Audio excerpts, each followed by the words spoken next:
Yo, peace to the 12. So I'm going to play this video of this guy on the screen who goes by the name of Howard Nicholas. He's Dr. Professor Howard Nicholas.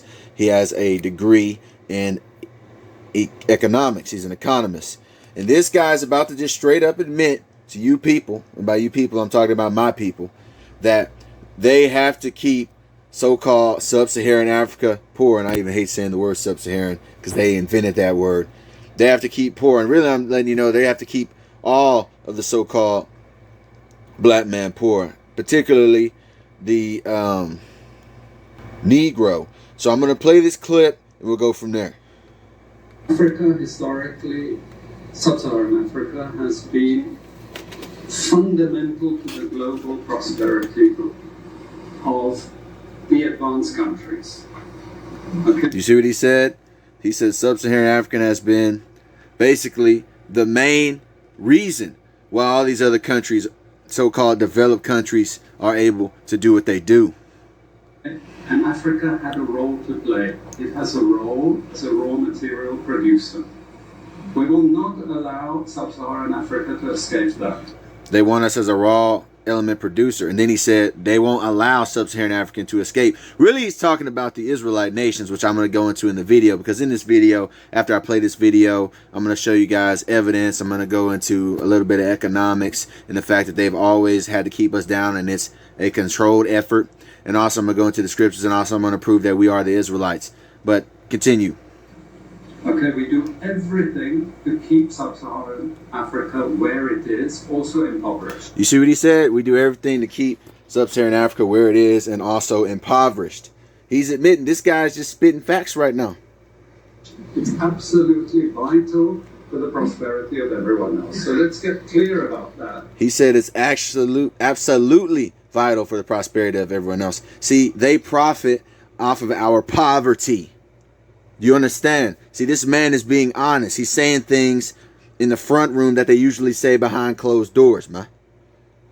Okay, and this means all the economic structures, all the global institutions, and the economics we teach everyone is all designed to keep Africa exactly where it is. So he said everything that they teach people when it comes to economics and so on and so forth, everything, the whole mind state, the teachings, is to make sure that they keep Africa in a place of subservience and poverty.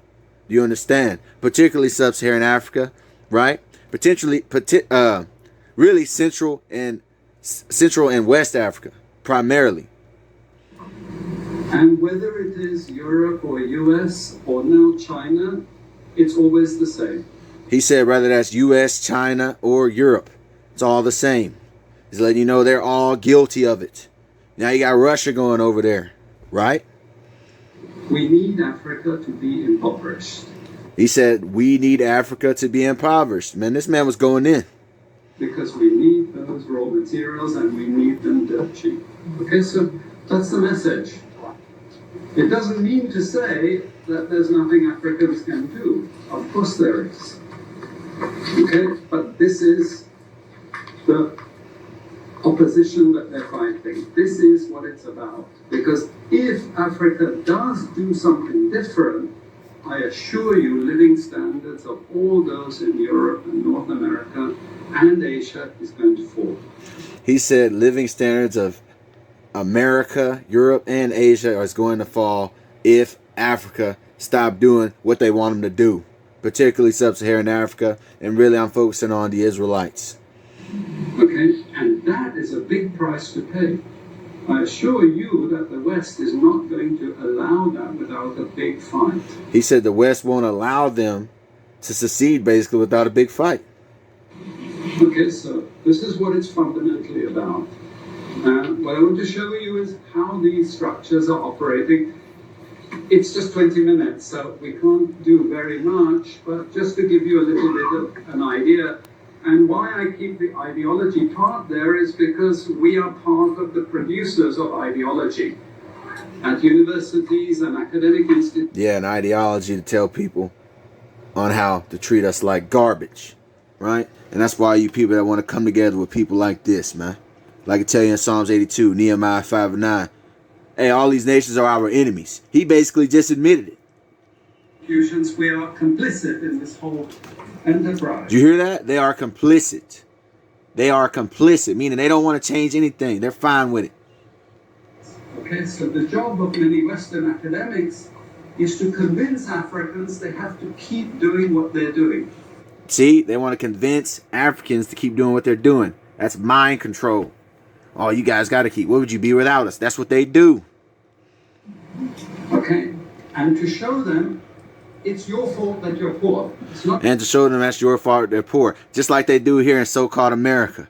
Oh, well, just work harder. It's your fault. You're not under oppressed. That's what they do. See, they're all complicit, man. That's why I don't argue with these other nations. Their opinions don't matter to me. They're my enemy. Why would I convince my enemy? He benefits off my demise. Our fault. It's your fault that you're poor. You know, so this is what we do in academic institutions. Yeah, that's what you do. I want to show that as well. But anyway, let's get to my presentation, and that'll be the video. Yeah, peace to the 12. So now we have the presentation of what I just said, right? And this, you see the title, Economist admits that they have to keep black people poor, right? And, you know, like I said, this is going to be my presentation. By the way, like I said, this guy's name, like I told you, is Professor Dr. Howard Nicholas, Sri Lankan economist, social scientist, senior lecturer in economics at the International Institute of Social Studies, right? And as y'all saw in the video, the economist admitted that the entire system is meant to suppress, oppress, and use the so-called black man for his resources, raw materials, really for everything, entertainment, so on and so forth, right? And you see a lot of brothers, before I get into the presentation, I just want to state this. You see a lot of brothers, they'll say, man, this system is corrupt. Man, this system is messed up, man. You know, no, the system's actually working fine. Because the system was made to keep us in a state of subservience. The system was made to keep us at the bottom. Their system works fine, right? That's how they made it. But, you know, like in all things, eventually chickens come home to roost, right? And societies fall. That's what they say, right? And we all know, for those of you that read the scriptures, we know that we living in the last days. But anyway, let's continue on, right? Economists admits that they have to keep black people poor, right? And he said he was a social scientist. What's a social scientist? That's the scientific study of human society and social relationships. So that was his degree. He was an economist. What's an economist? An expert on economics. What's economics? What's an economy? The wealth and resources of a country or region, especially in terms of the production, consumption of goods and services. So that's his expertise. And that was the guy speaking. You can go watch the videos from 12 Tribes Repent. We must keep Africa poor at all costs, says the so-called white man. I don't know if this guy's a so-called white man. He's Sri Lankan or maybe he's mixed or whatever. It don't matter. Like I told you, we have various enemies. We even have people of our own people that align themselves with our enemies. You read about that in 1 Maccabees chapter 1, verse 41 on down. Right? But anyway, they have always wanted to keep us suppressed. Anytime we start to develop economically, and it's not just Africa, by the way, it's Brazil, it's Haiti, right? It's the so-called Americas. They do it to all of us everywhere, right? Anytime we start to develop as a society, like the Black Wall Street thing, right? Start building our own economy. They cannot allow that to happen. So they try to disrupt that, whether through violence, right? Through framing, right? Through poisoning, however they got to do it. That's what they do, man. And you can look this up. This is a list of expulsions of African Americans. You can look at the list. African Americans have been violently expelled from at least 50 towns, cities, and counties in the United States, right? This was after the Civil War, right? Y'all can look these things up, man, right? 300 people were killed in the Tulsa race massacre. And, you know, and they just tried to get reparations for that Tulsa race massacre thing, or just for the Tulsa bombings in general. They tried to get reparations and they didn't give it to them, right? So that lets you know that all these damn devils, right, who say, oh, well, you know, you guys don't need reparations for slavery because you weren't slaves, right? Well, these people are still alive from this Tulsa massacre and they didn't give them shit. They didn't give them anything. So that never had anything to do with anything. So that's just funny. It's just, once again, they got to move the goalposts. And don't get it twisted. I don't expect these people to give us reparations. I keep telling you, man. They don't like you. They don't want to give you anything, right?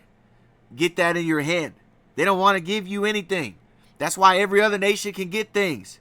That's why they can give reparations to the Japanese. That's why they can give reparations to the pretenders, right? In our land right now. That's why they can give reparations to fill in the blank, man. Right? That's why they can pass the Homestead Act for the so-called white man. Right?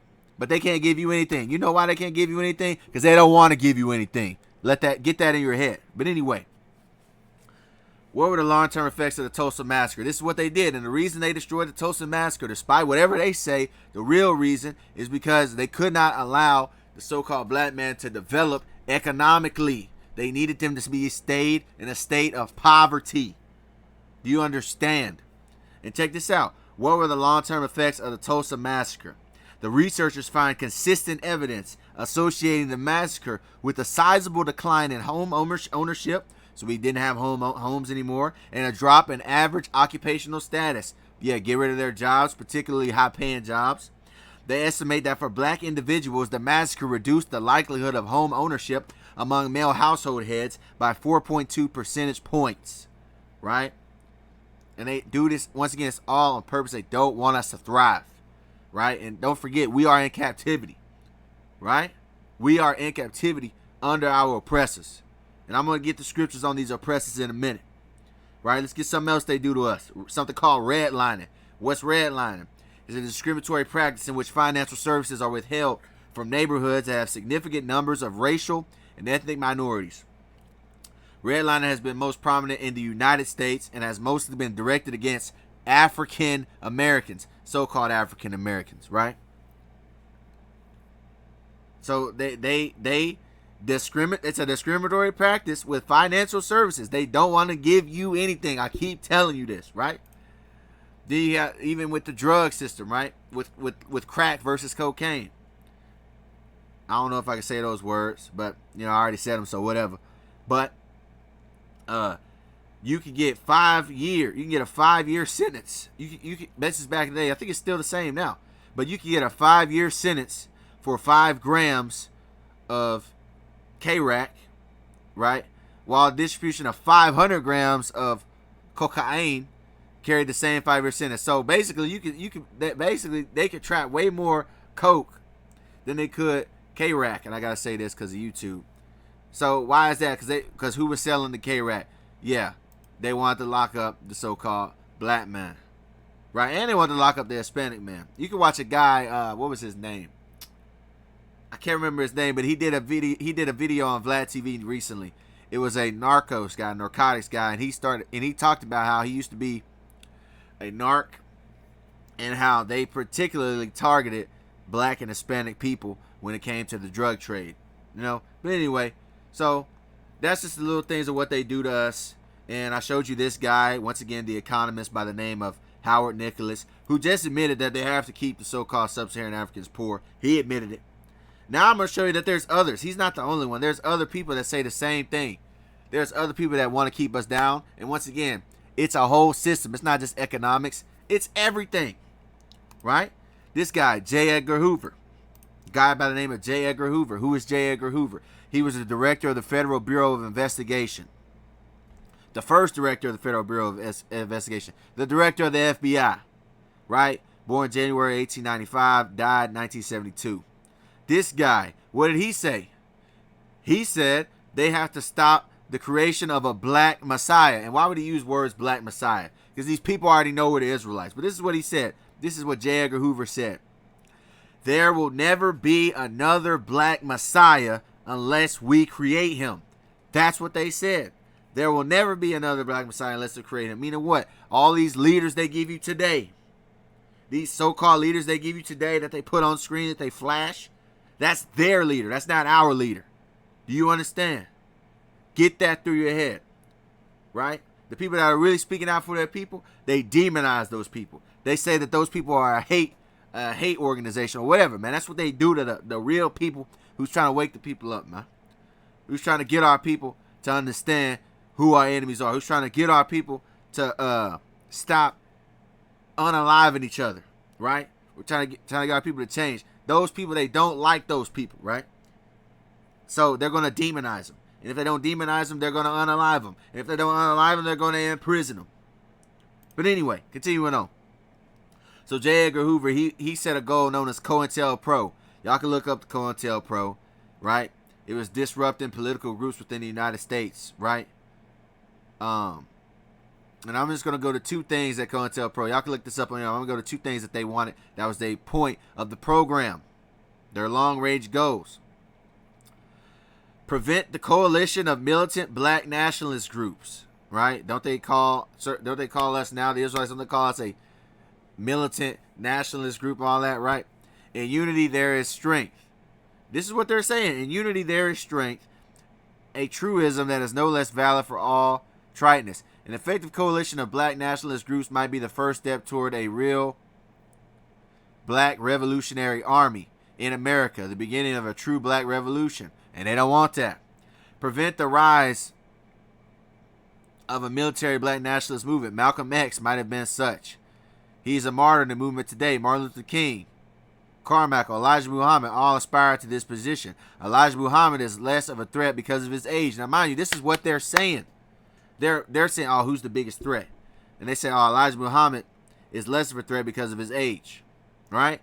King could be a very real contender for this position should he abandon his supposed nonviolence and embrace black nationalism. And really, King was working for them the whole time. You know, I might do a video on Martin Luther King at another time. And let me just say this. I don't agree with any of these groups they were mentioning, right? But nonetheless, they want to overthrow any development of a so-called black unity. They don't want that.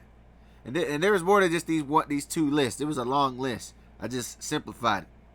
So there's that. So you got the Economist letting you know they gotta suppress us. You got the FBI leader or former FBI leader saying it. You got historical events, and you have Judith Varney Schroer, who's a retired Israeli diplomat. I did a video on this a while back. This retired Israeli diplomat stated that the young black generation is the major problem. The major problem with Israel is with the young generation of the black community. That's what they said. Now, why would we be the main problem to Israel? You would wonder. Aren't you guys at war? Why are you worried about the so-called black man? I'll tell you why, because they already know who we are. Right? That's why they got a thing called the Times of Israel, where they say how many Israelites are there and how worried should the pretenders be. Right? And it says 2020 census, U.S. Census put the black population at 41.1 million. So extrapolating from Lifeway data, there are approximately 1.6 million Hebrew Israelites in the U.S. So they say there's 1.6 million Israelites. Now, in reality, we know the scriptures say our people cannot be numbered. All right, not counting the small numbers of Latinos and Native Americans who also belong to the Israelite groups, and 7.8 million people who may not identify as Israelites but who agree with the spiritual movement's main teachings. So if we add that up, right, that's like 9 million. Allegedly. That's about 9 million. Right? And then they talk about Western urban. So they are monitoring us. You better understand that. Then you've got sports commentator. You got this sports commentator, guy by the name of Jimmy the Greek. Jimmy Snyder. Right? Jimmy Snyder. Let me read some quotes from Jimmy Snyder, man.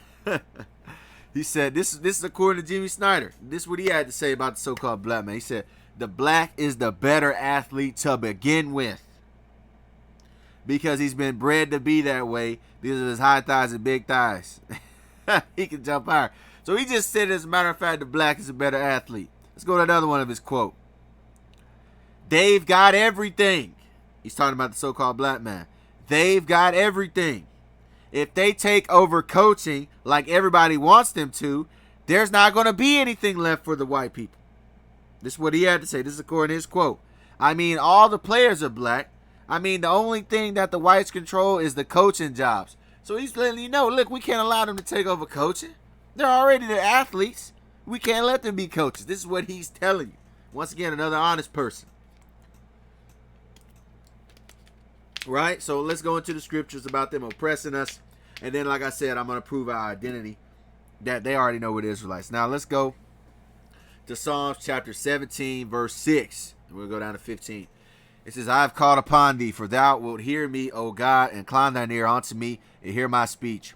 Show thy marvelous loving kindness, O thou that savest by the right hand them which put their trust in thee, from those that rise up against them. And yeah, people have rose up against us. Keep me as the apple of the eye. Hide me under the shadow of thy wings, from the wicked that oppress me. They oppress us. From my deadly enemies. You see that word, deadly enemies. These people got bombs, tanks, chemical warfare, mind control, everything. Who compass me about. They are enclosed in their own fat. They got fat off of our resources. With their mouth they speak proudly. And they speak proudly. Right? Oh, you guys are nothing. You're nothing but a bunch of, fill in the blank. They have now compassed us in our steps. They have set their eyes, bowing down to the earth. Like as a lion that is greedy of his prey, and as it were a young lion lurking in secret places. So they be lurking, they wait, like a lion, like a predator. Arise, O Lord Yahweh, disappoint him, cast him down, deliver my soul from the wicked, which is thy sword. Ultimately, the Most High is going to deliver us from all of our enemies, particularly the elect of the nation of Israel, right? The people striving to be better, right?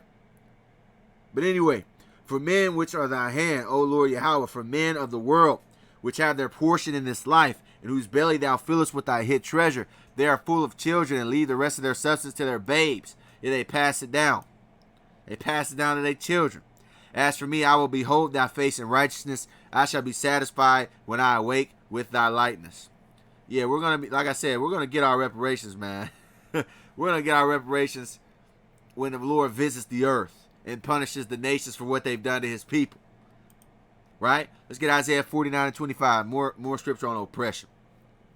But thus saith the Lord Yahweh, even the captives of the mighty shall be taken away, and the prey of the terrible shall be delivered. For I will contend with him that contendeth with thee, and I will save thy children, the Israelites. And I will feed them that oppress thee with their own flesh. You see that? See, that's what people don't like to talk about. They don't like to talk about the get back. They think they can just F us over, man, and get away with it. No, there's going to be get back. And I will feed them that oppress thee with their own flesh. And they shall be drunken with their own blood, as with sweet wine. And all flesh shall know that I, the Lord Yahweh, am thy Savior, and thy Redeemer, the mighty one of Jacob. Right? So that's what's coming to you nations that used and abused us, man. Right? Anyway, Jeremiah 30 and 16 through 24. Let's see what the Lord had to say again. Just to hammer it home. It's Jeremiah 30 and 16. It says, therefore, all they that devour thee shall be devoured. Let me say that again. All they that devour thee shall be devoured. Period. And all thine adversaries, every one of them, shall go into captivity. That's slavery. And they that spoil thee shall be a spoil. And all that prey upon thee will I give for a prey. Right? For I will restore health unto thee, and I will heal thee of thy wounds, saith the Lord Yahweh, because they called thee an outcast, saying, this is Zion, who no man seeketh after. Yeah, they look at us as undesirable. Oh, nobody checking for you guys. You guys are nothing. Right? That's all they do. Right? And what the Most High say, he's going to spoil them. They're going to be a prey. Same way that there were lions. Hey, the elect, they're going to be lions on our enemies. Right? The elect of the nation of Israel, the chosen ones. Right? Thus saith the Lord Yahweh, behold, I will bring again the captivity of Jacob's tents, and have mercy on his dwelling places. And the city shall be builded upon her on a heap, on her own heap. And the palace shall remain after the manner thereof. And out of them shall proceed thanksgiving, and the voice of them that make merry. And I will multiply them, and they shall not be few. I will also glorify them, and they shall not be small. Their children also shall be as aforetime, and their congregation shall be established before me, and I will punish all that oppress them. The Most High Yahweh is going to punish all that oppress him. And what did that economist say? He said pretty much most all the citizens, they're complicit with the act of making Africa impoverished, making the so-called sub-Saharan Africa impoverished. They are complicit with it. Right? The Most High said, I will punish all that oppress them, and their nobles shall be of themselves. Right? Nobles of ourselves. Our nobles will be of our own nation. And their governor shall proceed from the midst of them, and I will cause him to draw near, and he shall approach unto me. For who is this that engaged his heart to approach unto me, saith the Lord Yahweh? And ye shall be my people, and I will be your God. Right? Behold, the whirlwind of the Lord Yahweh goeth forth with fury, a continual whirlwind, it shall fall with pain upon the head of the wicked. The fierce anger of the Lord Yahweh shall not return until he have done it. So the Most High is going to do what he said he's going to do, man. And until he have performed the intents of his heart, in the latter days you shall consider it. Yeah, in the latter days. We living in the latter days, man. World War III is on the corner, right? It's right around the corner, right? And like I said earlier, that's why I don't argue with these other nations, man. Right? I don't argue with the other nations. All I got to say to you is, hey, bro, you better go get prepared for that draft when they send your ass out. When they send your ass out there to catch one. That's what you better be doing. And you Israelites, don't you be getting involved in that.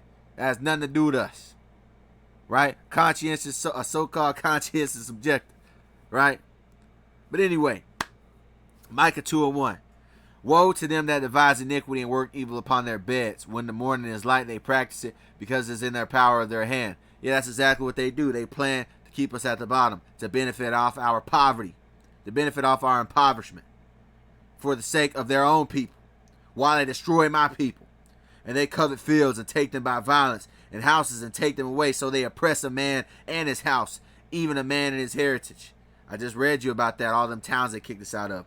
Therefore, thus saith the Lord Yahweh, behold, against this family do I devise an evil, from which ye shall not remove your neck. So the Most High plans evil for them people, man. Neither shall ye go heartily, for the time is evil. In that day shall one take a parable against you. A parable is a riddle. And lament with a doleful lamentation, and say, we be utterly spoiled. He hath changed the portion of my people. How hath he removed it from me? Turn away, he hath divided our fields. Yeah, all the things y'all took from us, y'all gonna cough it up. And y'all gonna go through what we went through. That's thus saith the Lord. Right? Tell you that in Revelations, he that leadeth to captivity shall go into captivity. Tells you that in Isaiah 14 as well. Right? And this is me telling you once again that they're all our enemies. That's preceded in Psalms chapter 83. How much time we got? 20 minutes. Yeah, we're doing good time. This is Psalms chapter 83. A psalm of Asaph. Keep not thou silence, O God. Hold not thy peace, and be not still, O God. For lo, thine enemies make a tumult, and they that hate thee have lifted up their head. So they're all confederate with each other. They have taken crafty counsel against thy people, and consulted against thy hidden ones. They consult against us. They take counsel against us. Right? Through an economist. Right? Through an FBI director. Through whatever, man. Through legislation. Right? Through demonization. Anyway, they have said, come and let us cut them off from being a nation, that the name of Israel may be no more in remembrance. Other words, they say, let us destroy them as a nation. Let us wipe them out as a nation. Wipe them out. Erase them as a nation. That's why they try to tell you that you're nobody in history. That's why they don't want to let you know that the Moors are black, even though if you get an old Latin dictionary, it tells you straight up that the Moors are Negroes. That's why they try to pretend that the Arabs have always been the Egyptians, even though they know that the Egyptians were originally so-called black people. The father of Egyptology said so himself. I'm going to do a video after this video about Isaac Newton, how Isaac Newton said that the Egyptians were Ethiopians. So look out for that, right? They want to erase us from being a nation. That's why they don't want us to know that we're the Israelites, which I'm about to jump to. But anyway, they have said, come, let us cut them off from being a nation, that the name of Israel may be no more in remembrance. Now, it's going to let you know that all these nations are clicked up. For they have consulted together with one consent, they are confederate against thee. The tabernacles of Edom and the Ishmaelites, of Moab and the Hagarenes. Now, it's talking about the tabernacles, the nation. Another word for nation goes back to the word race.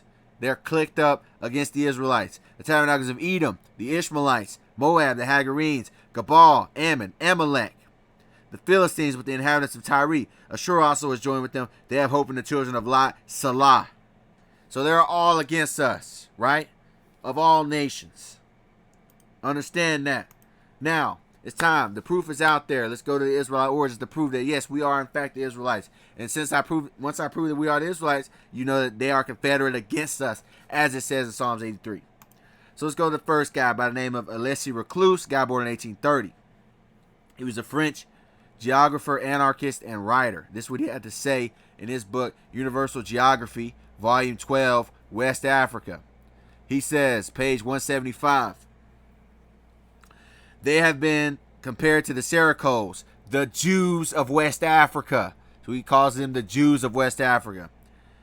right? But unlike them, they are chiefly wholesome dealers carrying a large caravan trade between Sierra Leone and Timbuktu and extending their expeditions from the Senegal to the lower Niger, right? Serako, that's a West African people known as the Soninke people. And yeah, they're so-called black, of course, right? These are Israelites. Let's get another guy. Leo Africanus, born 1494, right? He was a diplomat, author, known for his geographic books on Africa. This we had to say in his book, The History and Description of Africa by Leo Africanus. We'll go to page 32. It says, howbeit, they say that upon the Nilus inhabit two great populous nations, one of the Jews towards the west, under the government of a mighty king, right? The other more southerly consistent of Amazon or warlike women. That's talking about the Dahomey tribe, right? This is talking about in the region of Benin, whereof we'll speak more larger at the relation of Mano Matapa, right? The Dahomey, the warrior women, the Dahomey tribe, right, in West Africa, modern day Benin, right? So he said that there were black Jews in this region, where Benin, Nigeria, Togo, Ghana, Porto Novo, in this region, right? Let's get another one. James Gray Jackson, right, businessman, right, likely born in the 1700s. He died in 1850. His book, An Account of Timbuktu and Hausa Territories in the Interiors of Africa, right, in the interiors of Africa meaning in this region. Chad, Central Africa, the Democratic Republic of Congo, so on and so forth. Anyway, this is what he had to say in his book, page 475. He says, Yehudi, a place of great trade. This place is reported to be inhabited by one of the lost tribes of Israel, possibly an immigration from the tribe of Judah. See that? The tribe of Judah, lost tribes of Israel. This is in Africa. Yehuda in African Arabic signifies Judah. Yehudi signifies Jew. It is not impossible that many of the lost tribes of Israel may be found dispersed in the interior regions of Africa. See that? When we shall become better acquainted with the continent, it is certain that some of the nations that possess the country westward of Palestine, whom, when the Israelites were a favorite nation, have immigrated to Africa. Right? So he's telling you straight up. Let's continue. Let's go to another book. Oh, let's look this up real quick. He said Yehuda. Yehuda means Judah. Yehuda, Judah. Yeah, exactly. We are the Israelites. Right? Let's go to another book. It's written in, I think, French. Let me see real quick what I read this in. Yeah, French. Written in French. It's Geography Bulletin 1890. Right? Page 272. Let's see what it says.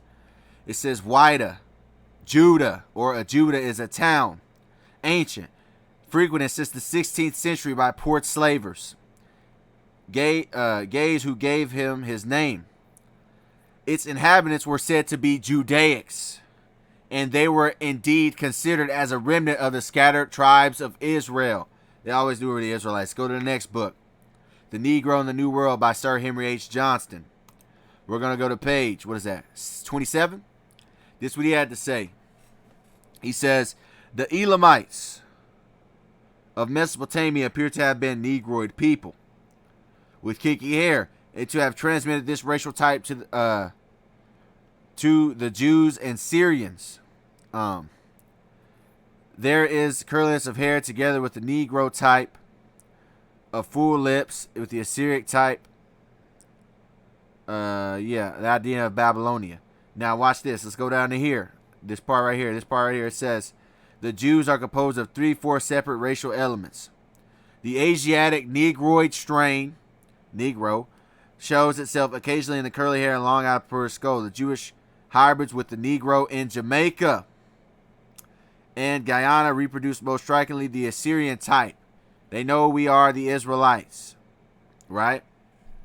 Then it says, it is quite conceivable that the great peninsula of Arabia was once populated by the primitive Negro stock. It was. I just did a video you can go watch. It was called The Black empires, they want you to forget about what I talked about, how the Ethiopians conquered the Middle East back in the time of Nimrod, the biblical king, right? Which maybe have been later partially exterminated by changing and unfavorable conditions and after the coming of the white man and his types. Yeah, exactly. Anyway, another guy, John Ogilvy, guy born in 1600. We're going to go to his book, Africa being an accurate description of regions. I'm not reading all that, but it's this long title right here. We're going to go to his book. We're going to go to page 334 where he says, let me see if I can fix this real quick, make this more readable. Bear with me 1 second. Bear with me 1 second. Hopefully that helped. Anyway, he says, calls the country in Italian Terra Guidi. Terra Guidi means land of the Jews. We'll go to that in a minute, right?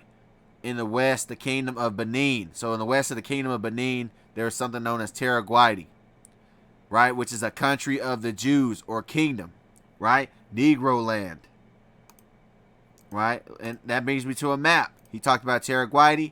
He said an Italian. Well, let me give you an Italian cartographer by the name of Livio Sanudo, born in 1520, right? This was an Italian known as Livio Sanudo. He did a cartography, and he talked about Terra Guidi. Africa Tabula 12, 1588, reprinted in 1889. Right here it says Terra Guidi. You can't read it, but we're going to zoom in.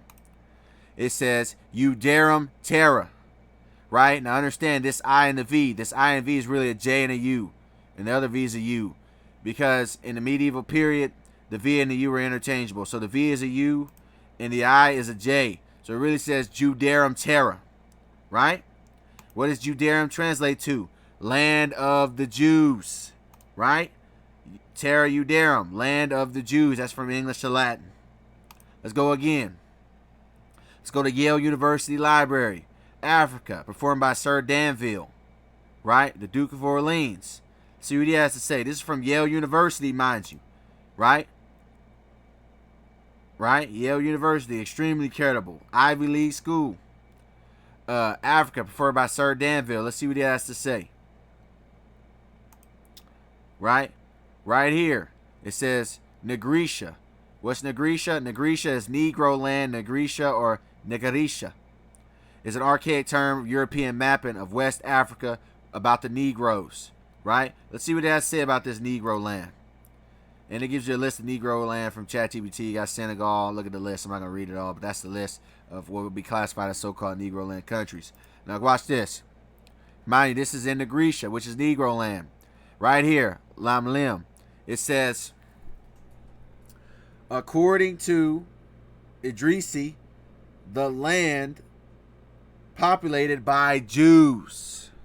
A land populated by Jews. They know we the Israelites. Let's get another one. Library of Congress. Talking about the Negro land. Another map. This is in the Library of Congress. Great resource for scholars and researchers. One of the best libraries in the world. Right? It's got another map. See that? Negro land. Right? By Bowen. We'll go down to here. It says Kingdom of Judah, Wida, Slave Coast. Right? Kingdom of Judah, Wida, Slave Coast. They already know, man. And this actually goes into prophecy in the first place. Our people are dispersed, right? Beyond the rivers of Ethiopia. That's Zephaniah chapter 3, verse 9. For then will I turn to the people of pure language that may all call upon the name of the Lord Yahweh to serve him with one consent. From beyond the rivers of Ethiopia, my suppliants, even the daughter of my dispersed, shall bring mine offering. So from beyond the rivers of Ethiopia, he's going to call his people, the Israelites. Right? This is Ethiopia. From beyond the rivers of Ethiopia, the interiors of Africa. The interiors of Africa. Right? The Limba tribe in South Africa. The Igbo tribe of West Africa. Various tribes. Right? Central Africa as well. Right? So that's on the maps. Even the word ghetto. The word ghetto, unrefined, low class, cheap, right? The word ghetto is a part in which a part of a city in which Jews are compelled to live. You tell me who lives in the ghettos in America, right? Extended by minority groups, especially blacks in U.S. cities. Ghetto, the Jewish quarter in a city. It's resembling the characteristics of a ghetto or its inhabitants, especially the relation to African American culture. Right? Then let's get some black verses before I get out of here real quick. Let's go to Songs of Solomon, chapter 1, verse 5, which reads, I am black but comely, O you daughters of Jerusalem, as the tents of Kedar, as the curtains of Solomon. That you know that I am black. Other versions, I am dark but lovely. I am black and beautiful. I am black but lovely. Black but lovely. Black but lovely. As the tents of Kedar, right? What are the tents of Kedar?